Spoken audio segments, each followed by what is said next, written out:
Hello நண்பர்களே, எல்லாத்துக்கும் வணக்கம். வாங்க வெஜ்ஜி பிரியாணி பண்ணுவோம். எப்படி பண்ணலாம் இப்போ வீடியோக்குள்ளே போயிடலாமா? ஒரு குக்கர் எடுத்து கொஞ்சம் எண்ணெயை ஊற்றி லைட்டாக சூடான உடனே அதுக்கு தேவையான பட்டை, சோம்பு, கிராம்பு, ஒரு வரமிளகாய், கருவேப்பிலை போட்டு அப்படியே நல்லா ஒரு சூடு ஏறின பின்னாடி அதுக்கப்புறம் நம்ம தயார் பண்ணி வச்சுருக்கிறது வெங்காயம், தக்காளி, கேரட்டு, ஒரு உருளைக்கிழங்கு எல்லாத்தையும் வெட்டி வச்சுருக்கோம். அவங்கள எல்லாத்தையும் உள்ளே இறக்கி ஒரு பட்டாணி வந்து நைட்டு ஒரு கப்பு ஊற வச்சுருக்கோம். அதை எடுத்து எல்லாத்தையும் உள்ளே போட்டு எண்ணெயில் நல்லா வதக்குன்னு வதக்கிற வேண்டியதான். வெங்காயம், தக்காளி, உருளைக்கிழங்கு, அதுக்கப்புறம் பட்டாணி போட்டு முடிச்சுட்டு சோயா சங்க்ஸுன்னு சொல்லுவாங்க. சங்க்ஸை கொஞ்சம் சுடுதண்ணியில் ஊற வச்சு ஒரு கப்பில் தனியாக எடுத்து வச்சுக்கிற வேண்டியதான். அதை பெருசாக இருந்தால் ரெண்டாக கட் பண்ணி வச்சுக்கிற வேண்டியதான்.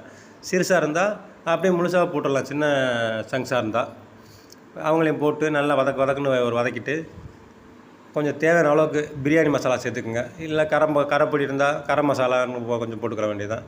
போட்டு நல்லா வதக்குன்னு வதக்கிட்டு நமக்கு எவ்வளவு சாப்பாடு வைக்கிறோமோ அரிசி அந்த அளவுக்கு தேவையான அளவுக்கு தண்ணி, ஒரு டம்ளர் அரிசி வச்சா ஒரு 3 கப்பு தண்ணி ஊற்றிக்கிற வேண்டியதான். அந்த மாதிரி ரெடி பண்ணி வச்சு தேவையான அளவுக்கு உப்பை போட்டு அப்படியே மெதுவாக கிண்டி விட வேண்டியதான். கிண்டி விட்டோன்னே கொஞ்சம் லைட்டாக அந்த எண்ணெயிலேயே கொஞ்சம் இந்த மாதிரி தெரியும் பார்க்குறதுக்கு கலர்ஃபுல்லாக.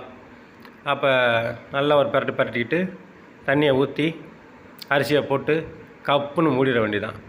மூடிட்டு எடுத்து அப்படியே திறந்து பார்த்தா கம்மன்னு அப்படியே வாசமாக வரும். மேலாக தேவை இருந்தால் திறந்த உடனே சூடாக இருக்கும்போது அப்படியே லைட்டாக மலை சாரலை போல் நெய்யை கொஞ்சம் தூவி விட்டுக்குங்க. தூவி விட்டுட்டு எடுத்து சாப்பிட்டு பாருங்கள், செம்மையாக இருக்கும். பிடிச்சிருந்தால் லைக் பண்ணுங்கள், ஷேர் பண்ணுங்கள், கமெண்ட் பண்ணுங்கள், சப்ஸ்கிரைப் பண்ணுங்கள். அடுத்த வீடியோவில் பார்க்கலாம். பாய் நண்பர்களே.